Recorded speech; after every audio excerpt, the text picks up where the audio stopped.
প্রিয় দর্শক, আপনাদের আমন্ত্রণ জানাচ্ছি চ্যানেল 24-এর সাপ্তাহিক আয়োজন ইস্পাহানি মির্জাপুর চা মুক্ত কণ্ঠে। আপনাদের সাথে আছি মাকসুদুন নবী। আমাদের আজকের আলোচনার বিষয় রাষ্ট্রপতি সমাচার। এই নিয়ে আলোচনা করতে স্টুডিওতে আমন্ত্রিত হয়েছেন দুজন সম্মানিত অতিথি। পরিচিত হতে চাই তাদের সাথে। শুরুতেই পরিচয় করিয়ে দিচ্ছি। আমাদের সাথে আছেন জনাব নাজিবউদ্দিন আলম, বিএনপি চেয়ারম্যানের উপদেষ্টা এবং সাবেক এমপি, এবং এরপরই আছেন সেলিম উদ্দিন আমির, ঢাকা মহানগর উত্তর বাংলাদেশ জামায়াত ইসলামী। আপনাদের দুজনকেই স্বাগত আজকের এই অনুষ্ঠানে। শুরু করতে চাই, রাষ্ট্রপতি পদত্যাগ করলেন, অনেক জল্পনা কল্পনা, দীর্ঘসূত্রতা, নানা আলাপ আলোচনার পর তিনি পদত্যাগ করলেন বটে। তিনি বললেন যে তার সুদৃঢ় ভূমিকার কারণেই একটা অস্থির পরিস্থিতি নিয়ন্ত্রণ করা গেছে। আমরা যদি সরাসরি তিনি তার যে পদত্যাগপত্রে সেখানে বলেছেন যে আমার সুদৃঢ় এবং ইতিবাচক ভূমিকার কারণে দেশে কোনো সাংবিধানিক বিপর্যয় ঘটেনি। নাজিমউদ্দিন আলম, কি মনে করেন, যখন অন্তর্বর্তী সরকার দায়িত্ব নেয় শুরু থেকেই এই রাষ্ট্রপতি শাহাবুদ্দিনের পদত্যাগের দাবিতে আন্দোলন হয়েছিল, কিন্তু বিএনপি সাংবিধানিক ধারাবাহিকতা রক্ষার যুক্তি দেখিয়ে তাকে রাখার পক্ষে ছিল। এখন কোন রাজনৈতিক সমীকরণে এটি অনিবার্য হয়ে উঠলে বলে মনে করেন, যদিও তিনি অসুস্থতার কারণ দেখিয়েছেন? ধন্যবাদ সঞ্চালক এবং আমার সাথে সহ আলোচক জামাত ইসলামের নেতা সেলিম ভাই এবং যারা আমাদের আজকে অনুষ্ঠান দেখছেন, শ্রদ্ধেয় দর্শক মণ্ডলী, সবাইকে আমার আন্তরিক সালাম। আসসালামু আলাইকুম। রাষ্ট্রপতির পদত্যাগ এটা স্বাভাবিক প্রক্রিয়া, এটা অস্বাভাবিক কিছু না। এটা ইন্টারিয়াম গভর্নমেন্ট আপনার ওই সময় অনেকেই দাবি করেছিল বিভিন্ন সংকট আমরা তৈরি হতে পারে। আপনারা জানেন যে একটা ফ্যাসিস্ট মাফিয়া সরকার উৎখাত করার পরে জনরোষের শিকার হয়ে পালিয়ে গিয়েছে। তো পরবর্তীতে আমাদের ডক্টরিন অফ নেসেসিটি, তারপরে আপনার সুপ্রিম কোর্টের আইনে আমাদের প্রধান উপদেষ্টা নিয়োগ দেওয়া হয়েছে, এর ভিতরে আমাদের ইন্টারিয়াম গভর্নমেন্ট হয়েছে, তারপরে তাদেরকে শপথ পড়ানো হয়েছে। যদি ওনাকে ওই সময় করা হতো তাহলে আর হয়তো গভীর সংকটে নিপতিত হতে পারত। সেজন্য খুব সহনশীলভাবে বিএনপি পদক্ষেপ গ্রহণ করেছে। ওইদিকে আমরা না যেয়ে আমরা জিনিসটা খুব স্বাভাবিকভাবেই চিন্তা করেছি যাতে সংকট ঘনীভূত না হয়। আমাদের প্রয়োজন ছিল একটা সুষ্ঠু, অবাধ, নিরপেক্ষ নির্বাচন। আমরা সম্মিলিতভাবে বিএনপি, জামাত, হেফাজত এবং অন্য অন্য রাজনৈতিক দল, বাম ঘরানারও কিছু সংগঠন যেমন মান্না ভাইয়ের পার্টি, অন্যান্য পার্টি, সবাই মিলে আমরা দীর্ঘদিন যাবৎ চেষ্টা করেছি স্বৈরাচারকে উৎখাত করার।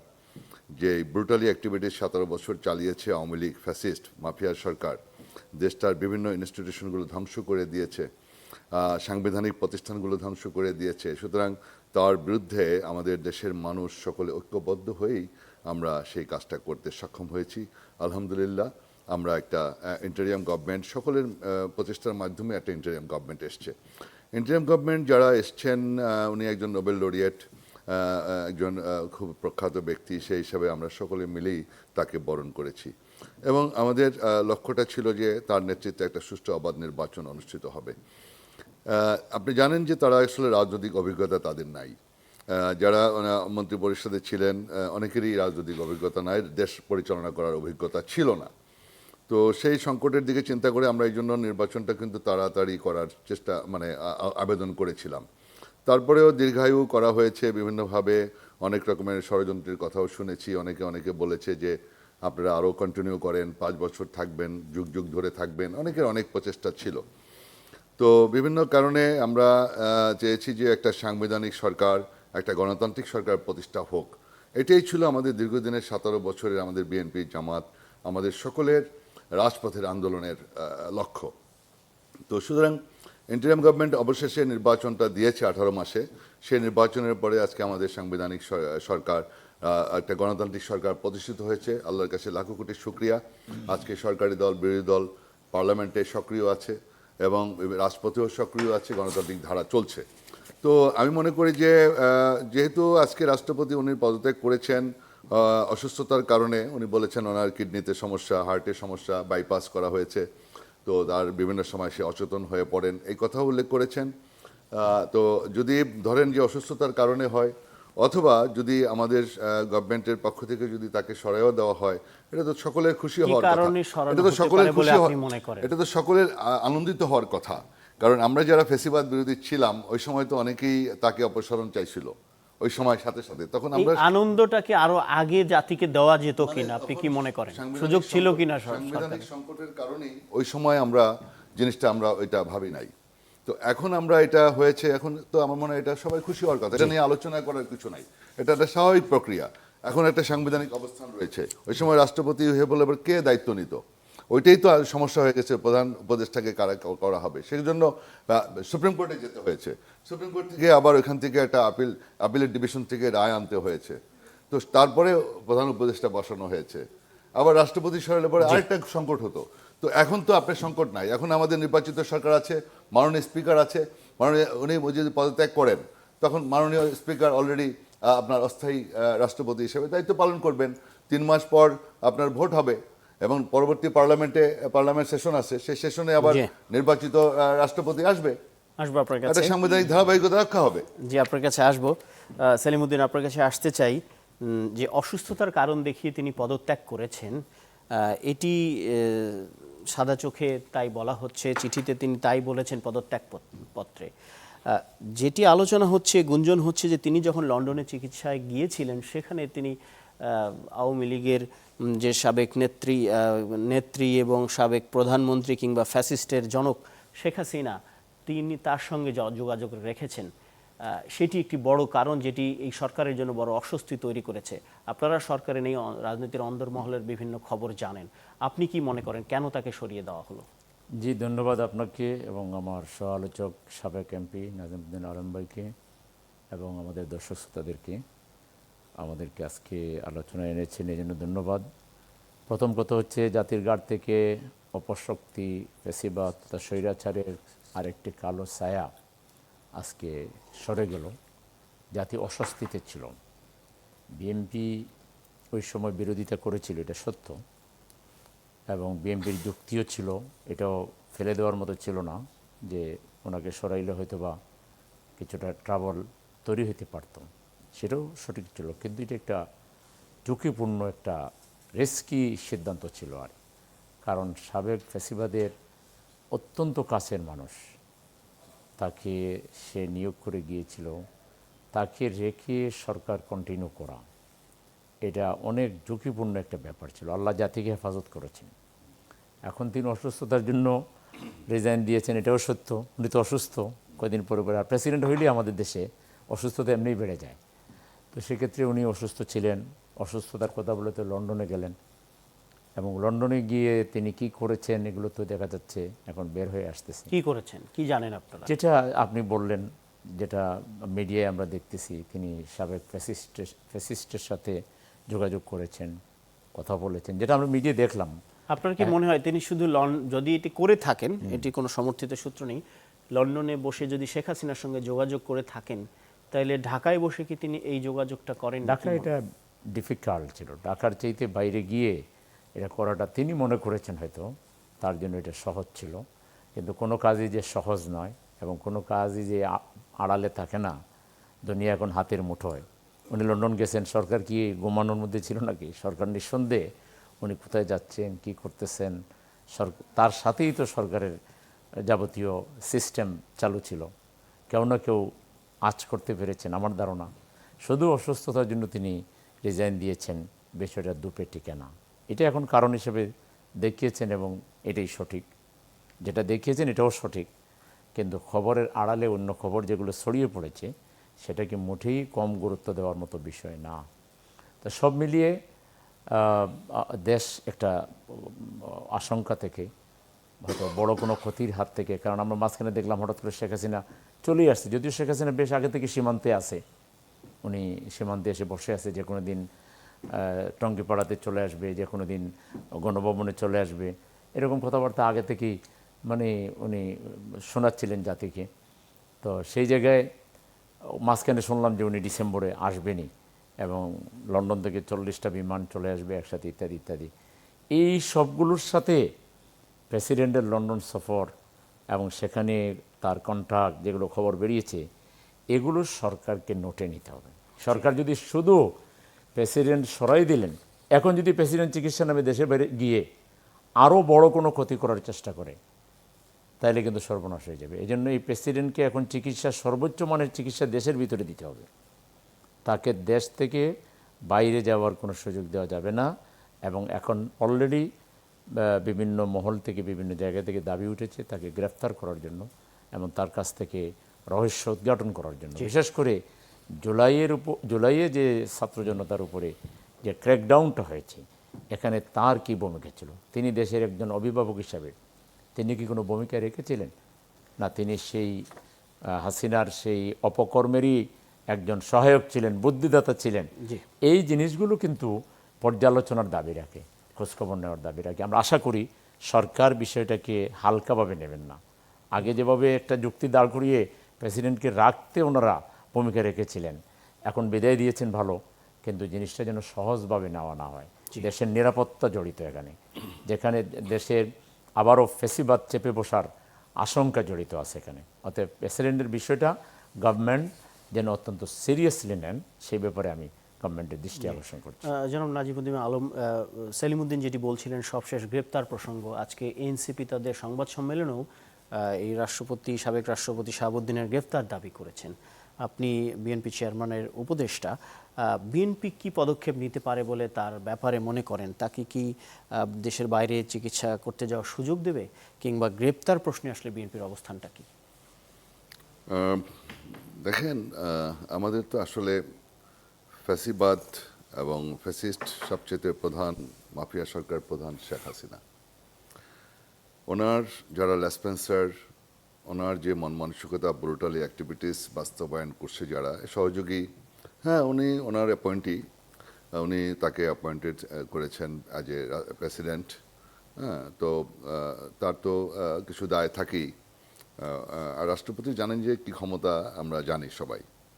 তো ওইটাকে আমি অতটা এমফ্যাসিস না দিয়ে আমি মনে করি যে শেখ হাসিনা এবং তার ক্যাবিনেটের কিছু কিছু ব্যক্তি, তারপরে কিছু কিছু সামরিক কর্মকর্তা দু একজন, যে ফ্যাসিস্ট কায়দায়, যেমন জেনারেল আজিজ, হ্যাঁ, যারা তারপরে আপনার পিলখানার ঘটনার যে ঘটনা ঘটিয়েছে, যারা কিছু ঘটনা আর্মির কয়েকজন জড়িত, তারপরে এখানে শেখ হাসিনা, তাপস, তারপরে আপনার কি মানে কি বলে যারা যারা ছিল, মান্নানক, আজম। তো এই যে আপনার এই বিষয়গুলো কিন্তু সামনে নিয়ে আসতে হবে।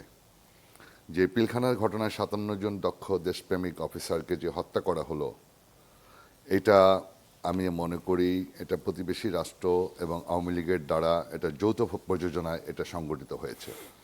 আর এই আওয়ামী লীগ 17টা বছর আমাদের উপরে যে নির্যাতন করেছে, আমাদের যে জুলাই আগস্টে হত্যা করেছে ছাত্র জনতা, শাপলা চত্বরে যে হত্যা করেছে, আমার নেত্রীকে বিনা দোষে বিনা কারণে কারাগারে নিক্ষেপ করে বিনা চিকিৎসায় ধুকে ধুকে আমার নেত্রীকে মেরে ফেলা হয়েছে।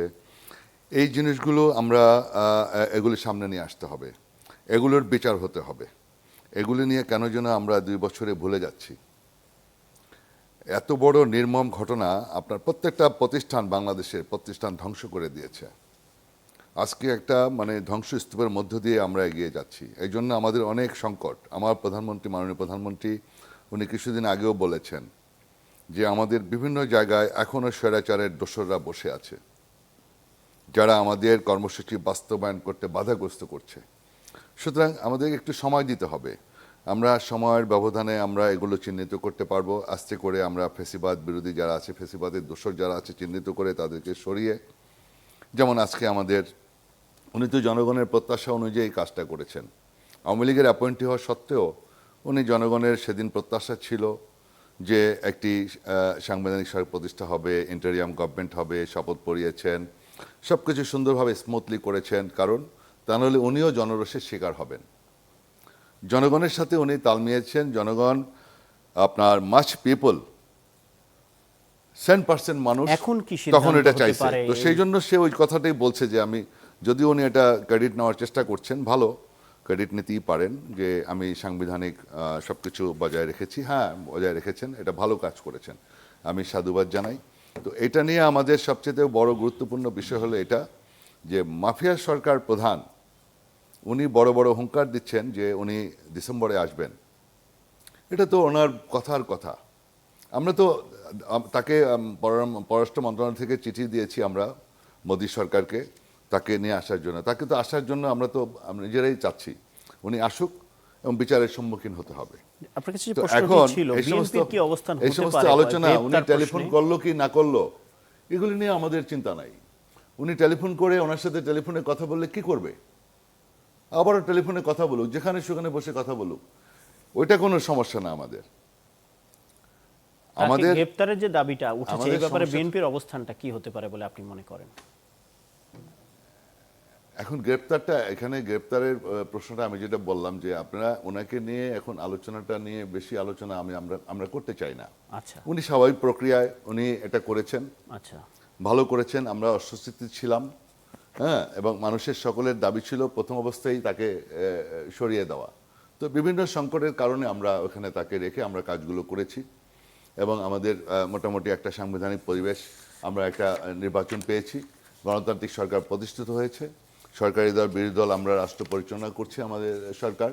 সুতরাং আমরা এগিয়ে যেতে চাই, পাশাপাশি আমরা এমফেসিস দিতে চাই এই জায়গাটা এমফেসিস দিতে চাই যে 17টি বছর যে আমাদের দেশটিকে পিছিয়ে এনেছে, লক্ষ কোটি টাকা মানে আপনার হাজার হাজার কোটি টাকা যে পাচার করেছে এবং আমাদের সাংবিধানিক প্রতিষ্ঠানগুলি ধ্বংস করেছে, আমাদের নৈতিক অবক্ষয় এডুকেশন সেক্টরে, হেলথ সেক্টরে যে তারা আমাদের অবনতির দিকে নিয়ে গেছে, এই সমস্ত বিষয়গুলো আমাদের অ্যাড্রেস করতে হবে। জি এগুলির জন্য যারা দায়ী তাদের ব্যাপারে আমাদের ব্যবস্থা নিতে হবে এবং এখানে আমাদের সরকারের এখন সরকার বিরোধী দল আমরা সম্মিলিতভাবে আমাদের এই জায়গাটায় জনগণের আশা আকাঙ্ক্ষা প্রত্যাশা পূরণ করার জন্য আমাদের এগিয়ে যেতে হবে।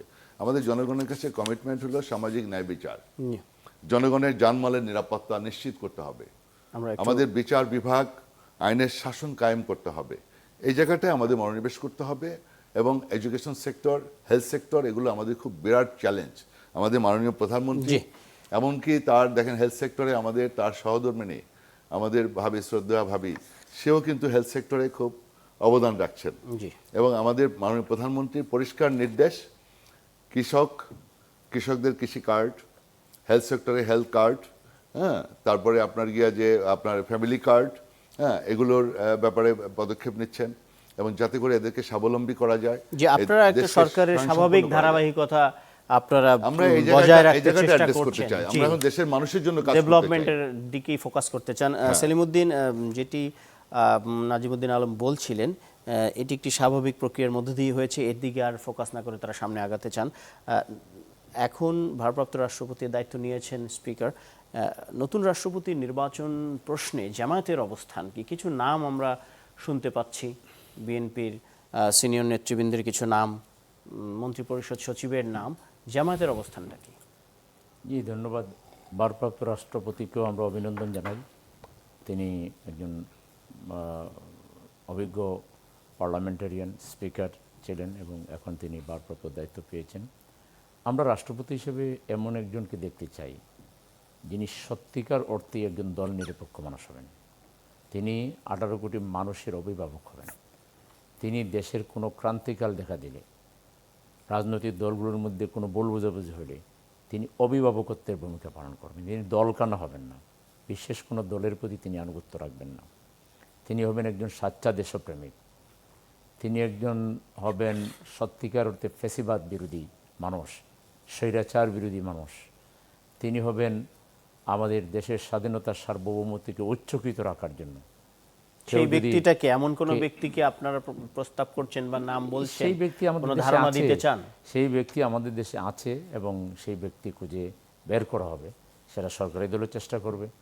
আমাদেরকে যদি সরকারি দল সহযোগিতা চায়, এখানে আপনারা জানেন সরকারি দলের সংখ্যাগরিষ্ঠতা আছে, মূলত তারা যাকে অ্যাপয়েন্ট করবেন, যার নাম প্রস্তাব করবেন, তিনি হা বুটে জয়যুক্ত হয়ে যাবেন বা যদি গোপন ব্যালটেও হয় তিনি পাশ করে ফেলবেন। সেক্ষেত্রে আমাদের এখানে খুব বড় কোনো ভূমিকা থাকবে না, প্রত্যাশার জায়গা থাকবে, যেটা বললাম যে তিনি একজন মজবুত ইমানদার হবেন, দেশপ্রেমিক হবেন, তিনি নিরপেক্ষ মানুষ হবেন, তার দায়বদ্ধতা থাকবে জনগণের প্রতি, জনগণের আশা আকাঙ্ক্ষা কী, জুলাইয়ের আশা আকাঙ্ক্ষা কী, এগুলো তিনি দেখবেন।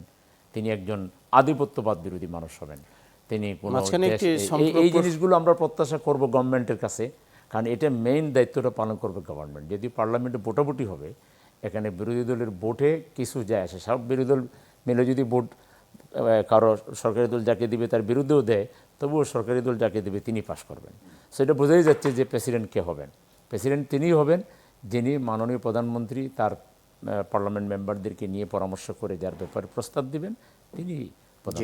আমরা এই ক্ষেত্রে বিএনপির কাছে হাম্বল রিকোয়েস্ট, সাজেশন রাখতে চাই যে বিএনপি যেন এই ক্ষেত্রে অত্যন্ত দক্ষতার পরিচয় দেয়, যোগ্যতার পরিচয় দেয়। সবসময় দলীয় লোক বসাইয়ে কিন্তু দেশেরও স্বার্থ রক্ষা হয় না, দলেরও স্বার্থ রক্ষা হয় না। বরং এমন একজন ব্যক্তিত্ব সম্পন্ন মানুষকে বসানো দরকার যিনি সত্যিকার অর্থেই দেশের একজন ভালো অভিভাবক হবেন। এটা বিএনপির প্রতি আমাদের রিকোয়েস্ট থাকবে। জি, একই বিষয়ে নাজিমুদ্দিন আলম আপনার কাছে একটু জানতে চাই। আমরা সোশ্যাল মিডিয়ায় কিছু গণমাধ্যমের খবরেও আমরাও বেশ কিছু বিশেষ রিপোর্ট করেছি, কিছু গুঞ্জন থেকে, অসমর্থিত সূত্র থেকে জোরে সোরে আলোচিত হচ্ছে মির্জা ফখরুল ইসলাম দলের মহাসচিব, তার নাম। এছাড়া নজরুল ইসলাম খান, তিনিও একজন সিনিয়র নেতা, তার নাম শোনা যাচ্ছে। মন্ত্রিপরিষদ সচিবের নামও শোনা যায়, আবার ডক্টর ইউনূসের নামও কেউ কেউ বলেন। আসলে আপনাদের ভাবনায় কারা আছেন, কোনো ধারণা দেওয়ার সুযোগ আছে কি? হ্যাঁ, দেখুন, আমাদের তো দলে অনেক যোগ্য নেতা আছেন। তো আমি আজকে আপনাদের এই সুবাদে আমাদের যে অস্থায়ী রাষ্ট্রপতি যিনি হয়েছেন, মাননীয় স্পিকার হিসাবে ছিলেন, আমাদের বলার গর্ব, তাকে আমি অভিনন্দন জানাই উনি অস্থায়ী রাষ্ট্রপতি হওয়ার জন্য। তো আপনি যে প্রশ্ন করেছেন সেটা হলো আমাদের বেশ যোগ্য নেতৃবৃন্দ কয়েকজন আছেন। এটা আমাদের মাননীয় প্রধানমন্ত্রী অত্যন্ত বিচক্ষণ, উনি খুবই চিন্তা ভাবনা করে সিদ্ধান্ত নেবেন। এটা সম্পূর্ণ তার সেইভাবে আমাদের সাংবিধানিকভাবে তাকে সেই ক্ষমতা দেওয়া আছে। তো এটা উনি চিন্তা ভাবনা করেই একজন ভালো নেতা যিনি পরীক্ষিত, যার ভিতরে কমিটমেন্ট রয়েছে, যার ভিতরে আপনার মানে আমাদের দেশের প্রতি, জনগণের প্রতি কমিটমেন্ট রয়েছে, সেরকম একজন দেশপ্রেমিক একটি বিষয় কি দক্ষ আপনি ব্যক্তিকেই অবশ্যই একজনকে আমাদের সিলেক্ট করবেন। সেখানে পার্লামেন্টে 90 দিনের ভিতরে মানে সিলেক্ট করতে হবে, নির্বাচিত করতে হবে। আগামী সেশন যখন শুরু হবে তখন হয়তো এটা নির্বাচন হবে, নির্বাচনে নির্বাচিত রাষ্ট্রপতি আসবে। জি, আমরা এখন এই তো রাষ্ট্রপতি রুটিন প্রসঙ্গ কাজ নিয়ে করবে, খুব অস্থায়ী বেশিক্ষণ রাষ্ট্রপতি আর রুটিন কাজ করবে। কথা বলবো না। একটি প্রশ্ন রেখে আমরা একটা বিরতি নেব, ফিরে এসে হয়তো আপনার কাছে এই উত্তরটা জানতে চাইবো যে আমলা নাকি রাজনীতিবিদ রাষ্ট্রপতির আসনে বসা উচিত? যেমন শাহাবুদ্দিন চুপ্পু, তিনি একজন সরকারি কর্মকর্তা ছিলেন, রাষ্ট্রের একটি প্রতিষ্ঠানের দায়িত্ব পালন করেছেন, এবং যখন বিএনপির মন্ত্রিপরিষদ গঠন হয় তখন অনেকেই ধারণা করেছিলেন যে পররাষ্ট্রমন্ত্রীতে থাকবার মতো, মন্ত্রী হিসেবে থাকবার মতো বিএনপির অনেক অভিজ্ঞ নেতা আছেন, সেখানে হঠাৎ করে খলিলুর রহমান হয়ে গেলেন। এই ধরনের কোনো কিছু ব্যতিক্রমকে এবার বিএনপি চিন্তা করে কিনা, নাকি যারা একেবারেই মাঠের রাজনীতিবিদ, সিনিয়র রাজনীতি, তাদের আসা উচিত? আমলা নাকি রাজনীতিবিদ রাষ্ট্রপতি নির্বাচনের ক্ষেত্রে কোনটিকে সামনে রাখবে বিএনপি? আচ্ছা, দেখেন, রাজনীতিবিদরা তো ন্যাচারালি তারাই তো রাজনীতিবিদরাই রাজনীতি করবে, রাজনীতিটা রাজনীতিবিদদের হাতেই থাকা উচিত। তো অনেক সময় অনেক রাজনীতিবিদও ফেল করেছে। আমরা দেখেছি শেখ সাহেব বড় রাজনীতিবিদ ছিলেন, সেও তো ফেল করছে। জিয়াউর রহমান রাজনীতিবিদ ছিলেন না, জিয়াউর রহমান ভালো করেছে। তো অনেক সময় আপনার রাজনীতিবিদরাও অনেক সময় দেখছি ফেল করেছে। তো সবচেয়ে বড় কথা হলো কি যে সেজন পলিটিশিয়ান আমাদের তো আছে, তো সফল রাজনীতিবিদও আছেন। যারা সফল রাজনীতিবিদ, যারা দক্ষ, অভিজ্ঞ, দেশপ্রেমিক, তাদেরকে বাছাই করবেন। আমাদের পার্টির প্রধান অত্যন্ত উনি বিচক্ষণ, উনি চিন্তাভাবনা করেই আমাদের দেশের স্বার্থে, রাষ্ট্রের স্বার্থে, তার নিজের স্বার্থে, আমাদের দলের স্বার্থে সব দিক বিবেচনা করেই উনি সিদ্ধান্ত নেবেন আমার মনে হয়। জি, আমরা এবার একটু অন্য প্রসঙ্গে আসতে চাই। সেলিমউদ্দিন, আপনার কাছে আসবো। গত কয়েকদিনে যেই ঘটনা আপনাদেরকে বেশ ভুগিয়েছে, এখনও ভুগছেন বলে অনেকেই মনে করছেন, যে আপনাদের একজন এমপি গাজী নজরুল ইসলাম, তার নৈতিক স্খলনজনিত যে ঘটনা, সেটির পরে আপনারা সিদ্ধান্ত নিয়ে তাকে বহিষ্কার করেছেন এবং আপনারা তার সংসদ সদস্য পদ চালু থাকুক সেটিও চান না। আজকে আপনাদের আমির তিনি বলেছেন জামায়াত কোনো ফেরেশতাদের দল নয়। তার যে এই যে স্বীকারোক্তি নাকি এটি আপনাদের স্ট্রেংথ, একই সাথে আপনাদের দলের বিরুদ্ধে অভিযোগ তোলা হয় যে আপনারা কেউ কেউ মোরাল পুলিশিং করেন, এরকম একটা অবস্থান থেকে আজকের এই বক্তব্য এক ধরনের আপনাদের নৈতিক অবস্থানকে দুর্বল করে কিনা? দেখেন, বাংলাদেশের রাজনীতির ইতিহাসে এটা একটা দৃষ্টান্তকারী ঘটনা। প্রথম হলো আমাদের এমপি সাহেবের যে ঘটনাটা, এটা তাদের একান্তই পারিবারিক একটা বিষয়, এবং সেই বিষয়টি তারই কিছু আত্মীয় স্বজন তাদের মধ্যে নিজেদের মধ্যে যে মিসআন্ডারস্ট্যান্ডিং হয়েছিল, ওখান থেকে মূলত মানুষ যখন একটু পরস্পরের বিরুদ্ধে লেগে যায়, তখন ঘরের খবর বাইরে ছড়াই দেয়। আর এই ঘটনা যদি বাইরে না আসতো, তাহলে আমরা জামাতও জানতাম না, দুনিয়ার কেউ জানতো না। কিন্তু যেহেতু এটা তার পরিবারের লোকেরাই বাইরে ছড়িয়ে বাইরে দিয়েছে, না ছড়ালেও এটি অপরাধ কিনা? 100% অপরাধ না জানলে তো আর আপনি অপরাধ দুনিয়ায় বিবেচনা করতে পারবেন না, আখেরাতের ব্যাপার। যেহেতু অপরাধটা ছিল একান্তই তার নিজস্ব পরিমণ্ডলে, কিন্তু এটাকে পরিকল্পিতভাবে যারা বাইরে ছড়িয়ে দিয়েছে, উনি তো আর ছড়িয়ে দেন নাই, ওনারই ড্রাইভার এবং ওনারই আত্মীয় স্বজন ষড়যন্ত্রমূলকভাবে তাকে এই কাজটাতে পেঁচিয়েছে। তা আমরা যেহেতু জেনে গেছি, জামাত এমন একটা সংগঠন, এটা বাইরের কেউ আমাদের চাপ দেওয়া দরকার নাই।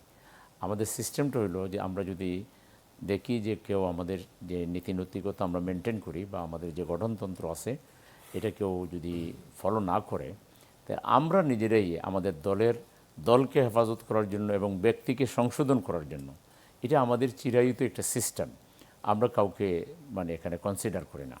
তো যেহেতু বিষয়টা মিডিয়া আসার পরে আমরা সাথে সাথে 2 সদস্যের তদন্ত কমিটি করে দিয়েছি। ওই এলাকারই 2 এমপি, তিনি যে এলাকার এমপি, সাথীরা তো 4 জনই আমাদের এমপি, অন্য দুইজন এমপিকে দিয়ে এটা তদন্ত কমিটি করে দেওয়া হয়েছে, এবং তারা সাথে সাথে তার ফ্যামিলির যাদের সাথে আত্মীয় স্বজন বসা দরকার, বসার পরে তারা বুঝতে পেরেছেন যে উনি আসলে নৈতিক স্খলন ঘটিয়েছেন। অতএব এটাকে কোনো রাগ ডাক ছাড়াই জামাত ইসলামী তার নিজের নীতি নৈতিকতা মেনটেনের জায়গা থেকে, শৃঙ্খলার জায়গা থেকে, উইদাউট এনি ডিলে 24 ঘন্টার ভিতরে, কিন্তু জামাতের যে মোরাল স্ট্রেংথ জামাত দাবি করে, 24 সেই ঘন্টার জায়গা থেকে ভিতরে জামাত একটু হোঁচট খেলো কিনা, কি মনে হয়? না, মানুষ মাত্র বলিত, এটাই তো আমির জামাত বলেছেন যে আমরা তো কেউ ফেরেশতা না, আমরা তো মানুষ। যে কেউ এত বড় দলের, এটি কি একটি সরল স্বীকারোক্তি? সরল স্বীকারোক্তি না, এটাই হলো বাস্তবতা। যে আপনি যদি আপনার দলকে ফেরেশতা দাবি করেন, বরং আপনি ভুল করবেন। এটা হলো মূর্খতার পরিচয়। আপনি বিশাল একটা সংগঠন, এখানে একজন দুজন কোনো কারণে যদি মানুষের আস্থার সংকট এই তৈরি যে হবে না আস্থার আপনাদের জায়গায় দলের উপরে? এই যা এসব সমাজে ঘটে, তার তুলনায় এটার কারণে জামাতের প্রতি মানুষের আস্থা সরে যাবে, বরং মানুষ জামাতের প্রতি আরও আস্থা বেড়ে গেছে। যে জামাতই একমাত্র সংগঠন যে সাথে সাথে সে স্টেপ নিয়েছে, সেখানে সে কনসিডার করে নাই। কিন্তু এখানে জামাতের হোঁচট খাওয়া অথবা জামাতের প্রতি আস্থা সরে যাওয়া বিষয়গুলো জনগণ এইভাবে ভাববে বলে আমি মনে করি না, আমরা মনে করি না। তবে জামাতের মতো সংগঠনের জায়গা থেকে এটা অপ্রত্যাশিত ছিল। নিঃসন্দেহে একই প্রসঙ্গে নাজিমুদ্দিন আলম, তিনি যেটি বলছেন যে এটি তাদের নৈতিক অবস্থানে, দলীয় স্ট্রেংথে কোনো ধরনের প্রভাব ফেলবে না। যে সিদ্ধান্তটি নিয়েছে, কঠোর সিদ্ধান্ত, একজন এমপি এবং তাদের দলের একজন সিনিয়র নেতা, তাকে তারা তাৎক্ষণিকভাবে বহিষ্কার করেছেন এবং তার এমপি পদ না থাকার পক্ষেই তারা অবস্থান নিয়েছেন। এইরকম একটা সিদ্ধান্ত বলা হচ্ছে যে বাংলাদেশের রাজনীতিতে অনেকটাই বিরল, কারণ অনেক দলে অনেক ধরনের স্খলনের ঘটনা দেখা যায়। দলগুলো জাস্টিফাই করার চেষ্টা করে, গড়িমসি করে সিদ্ধান্ত নিতে, এতে করে দলের আরও নতুন করে ক্ষতি হয়ে যায়। এই ধরনের একটা সিদ্ধান্ত দল হিসেবে বিএনপির ওপর কী ধরনের প্রভাব তৈরি করবে, এবং বিএনপির ভেতরেও বিভিন্ন সময় এ ধরনের চারিত্রিক স্খলন কিংবা অর্থনৈতিক দুর্নীতির অভিযোগ আসছে, যেহেতু ক্ষমতায় থাকলে এক ধরনের মানুষের মধ্যে সেই তৎপরতা কাজ করে। আপনি কি মনে করেন কী ধরনের প্রভাব বা চাপ তৈরি হবে বিএনপির ওপর, বিএনপির মতো বড় দলের উপরে? না, এটা আসলে তো আপনার বাংলাদেশের যে গতানুগতিকভাবে যে রাজনৈতিক দল অ্যাক্টিভিটিস, তাদের কর্মীরা যেভাবে কাজ করে যাচ্ছে, তো বড় বড় রাজনৈতিক দলের কিছু কিছু কর্মী সবগুলোতে তো আর পার্টির চিফ পাহারা দিতে পারবে না, আর পুলিশেরও পাহারা দেওয়া সম্ভব না। তো আমাদের সাংগঠনিক যে নিয়ম আছে, গঠনতন্ত্রের যে নিয়ম আছে, আমাদের যে সংবিধান আছে, সেই নীতিমালা অনুযায়ী যদি কেউ নৈতিক অস্খলন ঘটায়, যদি সেরকম কোনো পরিস্থিতি সৃষ্টি করে, সমাজে ভাবমূর্তি নষ্ট করে, তার বিরুদ্ধে তো আপনার শৃঙ্খলা বিরোধী কাজের জন্য আমাদের সাংগঠনিক ব্যবস্থা, রীতিনীতি অনুযায়ী ব্যবস্থা গ্রহণ করা হবে। এটা পরিষ্কার নির্দেশ। এটা শুধুমাত্র এই সমস্ত ব্যাপারে না, যে কোনো ব্যাপারেই যদি আপনি চাঁদাবাজি বলেন, তারপরে দখলবাজি বলেন, যদি দৃশ্যমান হয় এবং প্রমাণিত হয়, তাহলে তার বিরুদ্ধে আমাদের পার্টির চিফ সাথে সাথে তাকে তাৎক্ষণিকভাবে তাকে বহিষ্কার করবে এবং তার বিরুদ্ধে ব্যবস্থা গ্রহণ করবে, আইনি ব্যবস্থা গ্রহণ করবে। জামাতের একদম এই পরিষ্কার নির্দেশ, এখানে কাউকে ছাড় দেওয়া হবে না। সুতরাং আপনার এই ব্যাপারে প্রত্যেকটা নেতা কর্মী অবশ্যই সতর্কভাবে থাকবেন। এবং আপনি জানেন যে আমাদের পার্টির চিফ তার বিভিন্নভাবে মনিটরিং ছিল। এখন তো মাননীয় প্রধানমন্ত্রী উনি, আমাদের পার্টির বিভিন্ন গভর্নমেন্টের বিভিন্ন সংস্থা থাকে, বিভিন্ন সংস্থার মাধ্যমে এনএসআই, এসবি, ডিজিডিএফআই, আপনার বিভিন্ন অর্গানাইজেশনগুলো আছে। সেই অর্গানাইজেশন রেগুলার মাননীয় প্রধানমন্ত্রীর কাছে রিপোর্ট দেয়, কোন জেলায় কোন উপজেলায় কোন নেতা কি করতেছে না করতেছে, সব খবরাখবর মাননীয় প্রধানমন্ত্রীর কাছে চলে আসে। তো আমার বিশ্বাস মাননীয় প্রধানমন্ত্রী যেভাবে তার চলন বলন আপনারা লক্ষ্য করছেন, সে যেভাবে তার দেশত্ববোধ নিয়ে, তার পিতা মাতা এদেশের স্বাধীনতার মহান ঘোষক, আপনার একটা ঐতিহাসিক ব্যক্তি, আমাদের পার্টির প্রতিষ্ঠাতা চেয়ারম্যান শহীদ রাষ্ট্রপতি জিয়াউর রহমান, এবং তার মা মাননীয় প্রধানমন্ত্রী সাবেক এবং তিনবার প্রধানমন্ত্রী 82 থেকে 90 স্বৈরাচার বিরোধী আন্দোলনে নেতৃত্ব দিয়ে একজন সফল নেত্রী হিসাবে বাংলাদেশে প্রতিষ্ঠিত হয়েছেন, তারই সন্তান। এবং সুতরাং তাদের ঔরসজার সন্তান, তাদের উত্তরসূরি তিনি। তার যে আপনি লক্ষ্য করবেন যে তার গতি, তার চলন বলন, তার যে আচার আচরণ, তার যে ব্যবহার, তার যে আপনার যে অপচয় রোধ করা, হ্যাঁ, মানে আপনি দেখবেন কত সিম্পলিসিটি, সে কিভাবে আপনার দেশটাকে এগিয়ে নিয়ে যাওয়ার জন্য চেষ্টা করছেন। সূচনা করার তিনি চেষ্টা সুতরাং করছেন। আমার সেটি বিশ্বাস আসলে নেতাকর্মীদের উপর কতটা ওনার এই প্রভাব যে তৈরি ওনার করতে পারছে। দেশপ্রেম, ওনার যে দেশপ্রেম এবং দেশের মানুষকে যে ভালোবাসেন, তার নিদর্শন কিন্তু আমরা লক্ষ্য করছি। আরো সময় দেখবেন, সামনে আরো দেখবেন ইনশাল্লাহ। মাত্র তো আপনার 5 মাস 5.5 মাস হচ্ছে, সামনে আরো ইনশাল্লাহ আমরা আশা করি তার মাধ্যমে অনেক কিছু আমরা দেখতে পাবো, হয়তো দেখা যাবে, আরো ভালো কিছু দেখতে পাবো ইনশাল্লাহ। জনাব সেলিম একটু উদ্দিন, অপেক্ষা করতে হবে। এখনই যদি আপনারা মেজারমেন্ট করেন, এই মুহূর্তে মেজারমেন্ট করার সময় নাই। আরো তবে সময় দিতে হবে। তবে ওনার অ্যাক্টিভিটিসে আমরা বুঝতে পারি যে উনি দেশের জন্য উনি ভালো একটি কিছু পরিবর্তনের সূচনা কিছু করার, করতে চান, তিনি কিন্তু কিছু কেউ অপকর্ম চেষ্টা করলে করছেন। কাউকে উনি ছাড় দিবেন না, জি, সে যত বড় নেতা হোক না কেন। তিনি তার ব্যক্তিগত জীবনাচার, অভ্যেস এবং তার চর্চার মধ্য দিয়ে কিছু বার্তা দেওয়ার চেষ্টা করছেন। নেতাকর্মীদের মধ্যে কতটা সেটি বাস্তবায়ন হয় সেটি হয়তো সবাইকে সামনের তার দিনে দেখতে বার্তা, হবে। তার নির্দেশনা, তার বার্তা, তার বডি ল্যাঙ্গুয়েজ সবাইকে অনুসরণ করা উচিত, সবাইকে অনুসরণ করা উচিত, আমি এটাই বলবো। জনাব সেলিম সবার উদ্দিন, জন্য ভালো হবে তাহলে। যেই আসনে তিনি এমপি ছিলেন, গাজী নজরুল ইসলাম, এটি আসনটি শূন্য হয়ে গেলে একই আসনে তো নির্বাচন হবে। এটি বিএনপির জন্য একটি দারুণ সুযোগ সেই আসনটিতে দখল করার নির্বাচনের মধ্য দিয়ে, এবং একই সাথে আপনাদের জন্য একটা বিরাট চ্যালেঞ্জ যে ওই এলাকায় আবার আপনাদের প্রার্থী দাঁড় করিয়ে আবার জয়লাভ করায়। যখন নাকি এরকম একটা ঘটনার মধ্য দিয়ে আপনারা গেলেন, একই সাথে সরকারে বিএনপি, কি মনে হয় আবার কি আপনাদেরকে ওই এলাকার ভোটাররা সমর্থন দেবেন? কেন দেবেন? ওই এলাকায় জামাত ইসলামীর এর আগেও 4টা সিটি জামাত পাশ করেছে, এর আগেও এই ঘটনা আছে। 2001 সালে যে নির্বাচন হয়েছিল সেখানে 4টা সিট জামাতই পেয়েছিল, এবারও পেয়েছে। এবং এটাকে এই এলাকার মানুষ তারা জামাতের প্রতি খুব তাদের সমর্থন আছে। আমরা মনে করি না এই বিচ্ছিন্ন একটা ঘটনাকে কেন্দ্র করে ওই সিটটা আমরা হারাবো। ইনশাল্লাহ আমরা জয়ী হব। আমরা আমাদের একটা সিস্টেম আছে, লোকাল যারা ভোটার, আমাদের যারা ইউনিয়ন সভাপতি, ওয়ার্ড সভাপতি, তাদের মতামত নিয়ে আমরা আমাদের যেটা নির্বাচনী বোর্ড আছে, বোর্ডে আমরা বিস্তারিত আলোচনা করে যাকে ফিট মনে করব তাকে আমরা সেখানে ক্যান্ডিডেট করব। এবং আমরা আশাবাদী যে এখানে যাকেই আমরা দেই না কেন সেখানে আমরা জয়লাভ করে আসতে পারব। তারপরে বিএনপি সরকারি দল তারা চেষ্টা করবে একটা সিট যদি তারা নিতে পারে, এটা তাদের জনপ্রিয়তার অংশ হিসেবে তারা প্রমাণ করার চেষ্টা করবে। আর আমরা চেষ্টা করব যে আমরা যে এত বড় পদক্ষেপ নিলাম, আমাদের এই পদক্ষেপ এটা যে সঠিক ছিল এবং জনগণ যেটা সঠিক মনে করে সেটার ফল আমরা পাওয়ার চেষ্টা করব। আমরা আশা করি, উই হোপফুল, ইনশাল্লাহ সেটা আমরা ফিরে পাবো। আপনি বলছিলেন যে এটি একটি বিচ্ছিন্ন ঘটনা।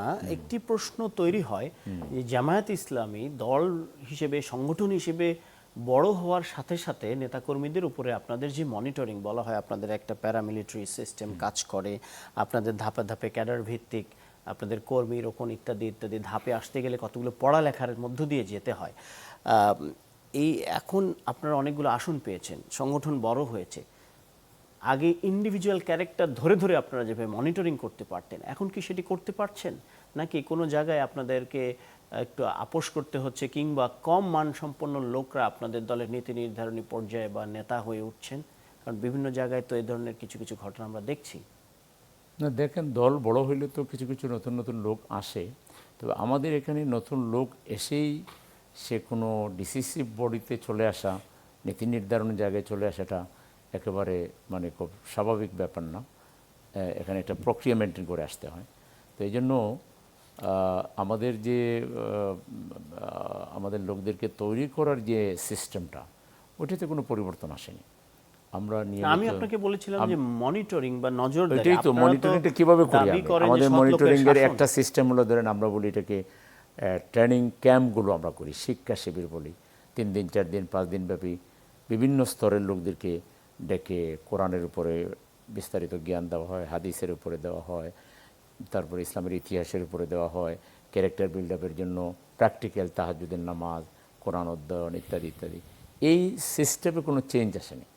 তবে এটা ঠিক যে লোক এখন যে পরিমাণ আমাদের সাথে মিশেছে, এত লোককে আমরা হয়তো সবাইকে আমরা প্রশিক্ষণের মধ্যে আনতে পারতেছি না। কিছু লোক হয়তো এই প্রশিক্ষণের বাইরেও থেকে যেতে পারে, তবে তারা আমাদের নেতৃস্থানীয় কেউ না। আমাদের নেতা হওয়াটা জি। এত সহজ ব্যাপার না যে কেউ দলে আসলো, কিছু টাকা দিল, ফুলের তোড়া দিল, ধাপে ধাপে আসতে হবে। তার একটা প্রক্রিয়া মেনটেন করে যেহেতু আসতে হবে, অর্থাৎ হঠাৎ করে সে নেতা হওয়ার এখানে সুযোগটা খুব বেশি নাই আর কি।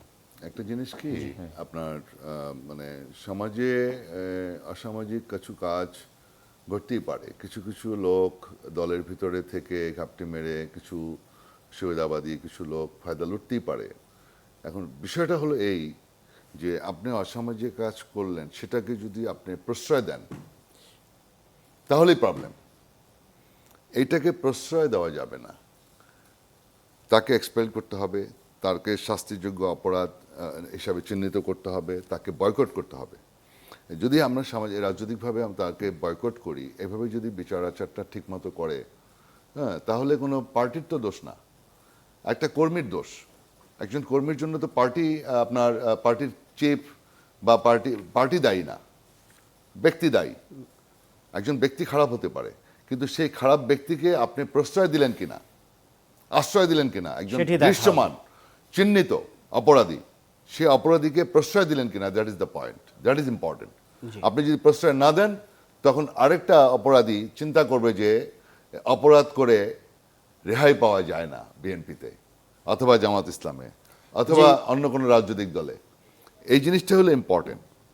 এই জন্য পার্টির চিফ, সেই জন্য আমি আপনাকে বললাম যে যেমন তারা ওই জামাত ইসলাম সেটি জামাত বলবার ইসলাম চেষ্টা তাকে বহিষ্কার করছে, করেছে যে এটি তা ব্যক্তির দায়, দল নেবে। হ্যাঁ, এবং আমাদের বিএনপিরও সেভাবে দেখবেন, যদি যখনই আসছে এরকম কোনো অভিযোগ, তাকে পার্টি থেকে বহিষ্কার করে দেওয়া হচ্ছে, একটু দেরি করছে না। জি, এবার আপনার কাছে দেখবেন, যেটি হ্যাঁ, চিফের অর্ডার, রিজভী আহমেদ স্বাক্ষর দিয়ে দিবে, অমুক জায়গার অমুক জেলার অমুক উপজেলার বহিষ্কার, জি, একটু দেরি হবে না। সাতক্ষীরা বেল্টকে বলা হয় যে জামায়াতের ঘাঁটি, দীর্ঘদিন ধরে তাদের একটা শক্ত অবস্থান সেখানে আছে। এই পরিবর্তিত পরিস্থিতিতে আপনাদের দল ক্ষমতায়, এই আসনটি শূন্য হলে, সেখানে নির্বাচন হলে বিএনপির কি সেখানে জয় তুলে আনা সহজ হবে? বিএনপি আসলে তাদের এই ঘাঁটিটা ভাঙার জন্য কতখানি মাঠ তৈরি করতে পেরেছে, কি মনে হয় আপনার? না, আমরা ইলেকশন হবে, সুষ্ঠু ভোট হবে, নিরপেক্ষ ভোট হবে, আমরা তো চেষ্টা করবো এটা রিকভার করার। আমাদের রাজনৈতিক বিভিন্ন ধরনের যে অ্যাক্টিভিটিস, ডেভেলপমেন্ট অ্যাক্টিভিটিস, আমরা গভর্নমেন্টে আসি, জনগণের খেদমত করব, তাদের আশা পূরণ করব, তাদের কিছু কিছু আমরা সুবিধা দিতে পারবো, এই সমস্ত বক্তব্যগুলো তো আমরা নিয়ে আসবো। হয়তো জনগণ যদি অ্যাকসেপ্ট করে, আমাদের উপর আস্থা রাখে, আমরা নির্বাচিত হব, এই তো কথা। আর ওনারাও যাবে, জনগণের কাছে যাবে যে আমাদেরকে আমাদের হাত শক্তিশালী করেন, এই সিটটা তো আমাদেরই ছিল। তারাও তাদের মতো করে তারা ন্যারেটিভ তৈরি করবেন, তারা ক্যাম্পেইন করবেন। আমরা এটা এইভাবেই তো প্রতিযোগিতা হবে। It is democracy. নির্বাচনে কোনো প্রভাব বিস্তার হওয়ার আশঙ্কা তৈরি হবে কি? ডেমোক্রেসিটা এইভাবেই, ডেমোক্রেসিটা এস্টাবলিশ করতে হবে এইভাবে। আমরা এই ধারাবাহিকতা রক্ষা করতে চাই। অতীতে যে নষ্ট করে দিছে নির্বাচনী প্রক্রিয়া, আমরা তো ভোট করতে পারি নাই ভাই, 3বার ইলেকশন করছি, পোস্টার লাগাইতে পারি নাই, আমার বাসা থেকে আমাকে বেরোতে দেয় নাই, ঘেরাও করে রাখছে 18 সালের নির্বাচনে। আমার বাড়িতে বোম মারছে, আমার বাড়ি ভেঙে ফেলছে 17 বার এই আওয়ামী লীগ, যাতে আমি ক্যাম্পেইন করতে না পারি। আমার একটা ছেলেকে একটা পোস্টার লাগাইতে দেয় নাই। আওয়ামী লীগের যে 14 সাল, এগুলি আবার সেনাবাহিনীর প্রধান যায় অভিনন্দন জানায়, ঐতিহাসিক নির্বাচন করছেন, মাননীয় প্রধানমন্ত্রীকে দিয়ে ফুল দেয় জেনারেল আজিজ। এই সমস্ত কুখ্যাত আজিজরা সেনাপ্রধান হচ্ছে। জি জনাব সেলিম উদ্দিন, এই মুহূর্তে সরকারি দল হিসেবে বিএনপি, বিরোধী দল হিসেবে জামায়াত যে রাজনীতিটা করছে, উভয়ের মধ্যে যে সম্পর্কটা দেখা যাচ্ছে, সেটি এক ধরনের সুসম্পর্ক, কোনো কোনো ক্ষেত্রে কিছু অম্ল থাকলেও খুব বেশি এই তিক্ততা দেখা যাচ্ছে না। অতীতে যেমন সরকার এবং বিরোধী দলগুলোর মধ্যে ছিল, বিশেষ করে সংসদ অধিবেশনগুলোতে দেখা গেছে। যখন শাহাবুদ্দিন, রাষ্ট্রপতি শাহাবুদ্দিনের পদত্যাগের পর তাকে গ্রেপ্তার করতে হবে কঠোর ভাষায় বলছে এনসিপি, তেমন বডি ল্যাঙ্গুয়েজে কথা বলতে দেখা যাচ্ছে না জামায়াতকে। তো জামায়াত এবং বিএনপির এই যে সরকার বিরোধী দলের সম্পর্কটাকে এখন যেটা চলছে, সেটিকে আপনারা কিভাবে দেখছেন? সেটি কি জনগণের আকাঙ্ক্ষা পূরণ করছে? দেখেন, জামাত আর বিএনপির দুইটি দল দীর্ঘদিন থেকে দেশের স্বাধীনতা সার্বভৌমত্বকে রক্ষা, বিদেশি হস্তক্ষেপ বন্ধ, দেশে স্বৈরশাসনকে উৎখাত করা, ফ্যাসিবাদকে উৎখাত করা, এই একই লক্ষ্যে একই দাবিতে আমরা লং টাইম একসাথে পথ চলেছি। দুইটা ম্যাচিউরড পার্টি, বিএনপি এবং জামাত দুইটা। কিন্তু বিএনপি বহুবার দেশ শাসন করেছে, জামাত দেশ শাসনে বহুবার না থাকলেও বিএনপির সাথে এবং দেশের মুক্তির জন্য, দেশের কল্যাণে জামাত রাজনীতিতে সক্রিয় ছিল। জামাত কিন্তু একটা সক্রিয় রাজনৈতিক দল। জামাত সবার উপরে দেশকে অগ্রাধিকার দেয়। দেশের উপরে, দেশ থাকলেই তো আপনি রাজনীতি করতে পারবেন নাকি? দেশ না থাকলে তো রাজনীতি করতে পারবেন না, স্বাধীনতা না থাকলে তো রাজনীতি করতে পারবেন না। সেই জন্য এমন কোনো কাঁচা কাজ করা ঠিক হবে না যেটার কারণে দেশের স্বার্থ ক্ষতিগ্রস্ত হয়, দেশ বিদেশিদের আধিপত্যে আবারও চলে যায়, এমন সুযোগ করে দেওয়া যাবে না। আমরা আমাদের আমির ডক্টর শফিকুর রহমান সাহেব, মাননীয় বিরোধী দলীয় নেতা, তিনি পরিষ্কার বলেছেন, বিএনপি ভালো কাজ যা করবে আমরা তার সাথে থাকব। শুধু বিরোধী দল হওয়ার কারণে বিরোধিতা আমরা করব না। কিন্তু বিএনপি যদি ভালো কাজ না করে বা কোনো দেশের স্বার্থবিরোধী কাজ করে, কোনো ভুল পথে পরিচালিত হয়, তাহলে আমরা প্রতিবাদ করতেও কোনো কণ্ঠাবোধ করব না। আমরা বলিষ্ঠ কণ্ঠে কথা বলব। এবং পার্লামেন্টে তাই হচ্ছে। কিন্তু একটা হেলদি ডিবেট কিন্তু পার্লামেন্টে হচ্ছে। বিএনপি যেখানে কোনো কাজ তারা নিজেরা করে ফেলতে চাচ্ছে, সেখানে পার্লামেন্টে, যেমন আপনি জুলাই সনদ নিয়ে জামাত কিন্তু ফার্স্ট টু লাস্ট সোচ্চার। জামাত বলছে যে আসলে এটা সংশোধনের মাধ্যমে এই সংবিধানকে একটা গণতান্ত্রিক কাঠামোতে আনা যাবে না, এটার আমূল সংস্কার করতে হবে। এবং সংস্কারের কথাই সব জায়গায় আলোচনা হয়েছে। ঐক্যমত কমিশনেও সেই আলোচনা হয়েছে, জুলাই সনদেও সেটা লেখা। বিএনপির যে ইশতেহার, সেখানেও প্রথম যে তাদের দফা, সে দফায় আছে তারা একটা সংবিধান সংস্কার কমিশন গঠন করবে। এই জায়গায় জামাত কিন্তু নাচুর এবং জামাত এটা নিয়ে পার্লামেন্টেই থাকে নাই, রাস্তায় মিছিল করেছে, মিটিং করেছে, মানববন্ধন করেছে, পদযাত্রা করেছে। এখন দেশ জুড়ে বিভাগীয় সমাবেশ, আগামীকাল সিলেটের লাস্ট সমাবেশ, এরপরে ঢাকায় বোধহয় মহাসমাবেশ দেওয়া হবে।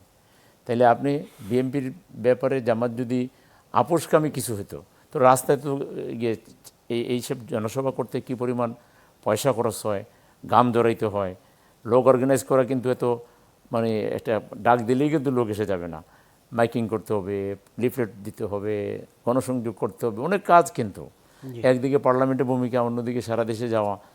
জামাত এটা কেন করছে? এই জন্য দেশের স্বার্থে। জুলাই সনদটা যদি প্রেসিডেন্টের আদেশের আলোকে যেভাবে গণভোট হয়েছে, সেই গণভোটের আলোকে যদি হয়ে যায়, এটা লং রানে সবচেয়ে বেশি লাভবান হবে বিএনপি এবং বিএনপি জামাত দুইটাই, দেশ লাভবান হবে। কিন্তু এটা না হলে আবারও যে কোনো সময় দেশে ফ্যাসিবাদ, স্বৈরাচার আসার সম্ভাবনা আছে। আর এটা যদি আসি, এই দুই দলই সবচেয়ে বেশি ক্ষতিগ্রস্ত হবে। এই জন্য আমরা ওই আগের যে সিস্টেম, আগে কী হইতো, বিএনপি সরকার গঠন করলে আওয়ামী লীগ পার্লামেন্টে আর যেত না, আওয়ামী লীগ সরকার গঠন করলে বিএনপি।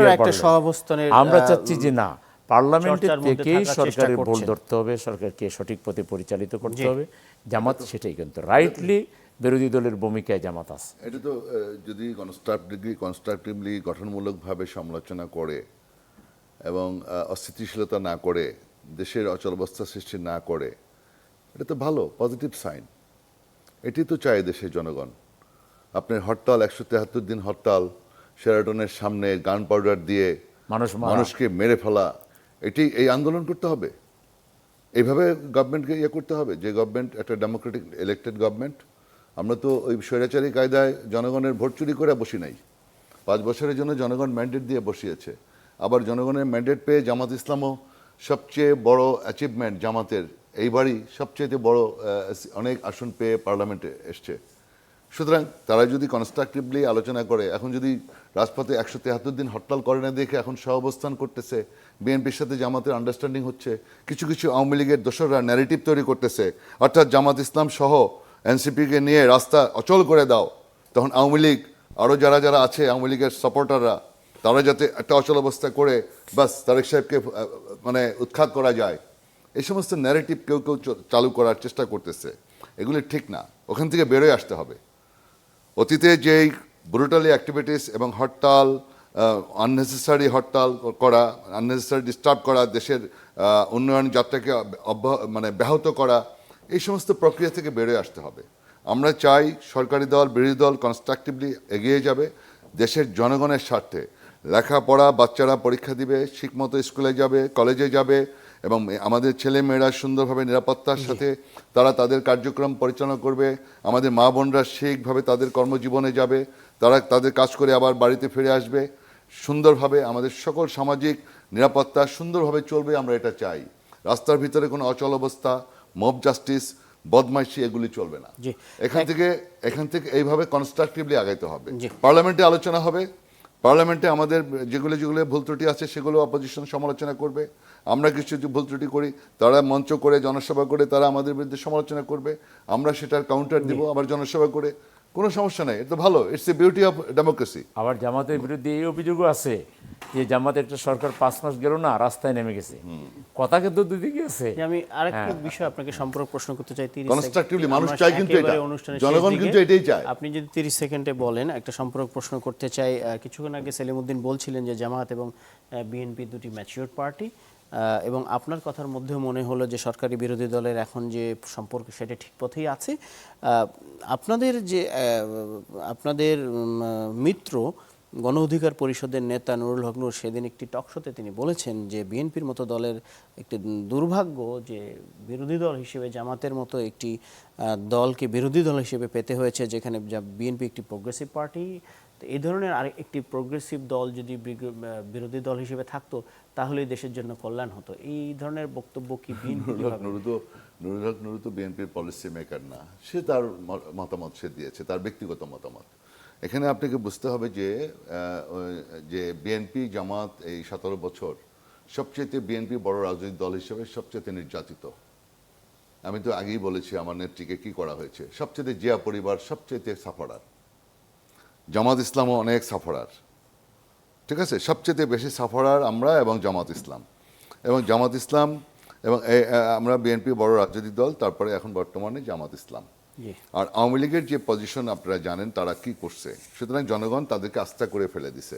সুতরাং এখন আমরা চাচ্ছি যে আমরা কনস্ট্রাকটিভলি আমরা দেশকে এগিয়ে নিয়ে যাব। আমাদের নেতা তারেক রহমান সাহেব উনি বলছেন যে আমরা দেশের সামনে দিয়ে এগিয়ে যাব, আপনারা সবাই আমাদেরকে সহযোগিতা করবেন। আপনি যদি কিছু যোগ করতে চান খুব না, কথা এটাই যে আমরা তো রাজনীতি করব, কিসের জন্য রাজনীতি করব? দেশের মানুষের জন্য। তো মানুষকে ভোগান্তি দিয়া, মানুষকে কষ্ট দিয়া, কথায় কথায় মানে বিরোধিতার নামে সংসদ অচল করে দেওয়া কিংবা রাস্তা অচল করে দেওয়া, এটা তো কোনো কনস্ট্রাকটিভ রাজনীতি না। কনস্ট্রাকটিভ রাজনীতি হলো পলিসি ডিবেট হবে, গভর্নমেন্ট একটা বিল আনবে, সেই বিলের বোল কি সেটা বিরোধী দল দেখাই দেবে। বিরোধী দল দেখানোর পরও যেহেতু পার্লামেন্টারি প্রসিডিউর হলো, সংখ্যাগরিষ্ঠ যারা থাকবে তারা তাদের বিল পাশ করে নেবে। যদি বিরোধী দলের পছন্দ নয় তারা রাস্তায় এসে কথা বলবে, তারা পরবর্তী নির্বাচনে এটা তুলে ধরবে যে আমরা গভর্নমেন্টকে চোখে আঙুল দিয়ে বলেছিলাম যেটা ঠিক না, কিন্তু তারা সেটা করেছে, অর্থাৎ এবার নির্বাচনে আপনারা তাদেরকে ভোট দেবেন না। আমরা ওই পিছনের রাজনীতি ভুলে গিয়ে রাজনীতিতে নতুন স্ট্যান্ডার্ড স্থাপন করতে চাই এবং সেটা হবে বাংলাদেশে ইনশাআল্লাহ। আপনাদের দুজনকে অসংখ্য ধন্যবাদ আমাদের এই অনুষ্ঠানে আজকে যোগ দেওয়ার জন্য। দর্শক, এতক্ষণ আপনারা দেখছিলেন ইস্পাহানী মির্জাপুর চা মুক্ত কণ্ঠ। দেখা হবে পরের সপ্তাহে শুক্রবার রাত 11:30টায় নতুন কোনো অতিথি নিয়ে। ততক্ষণ পর্যন্ত ভালো থাকবেন।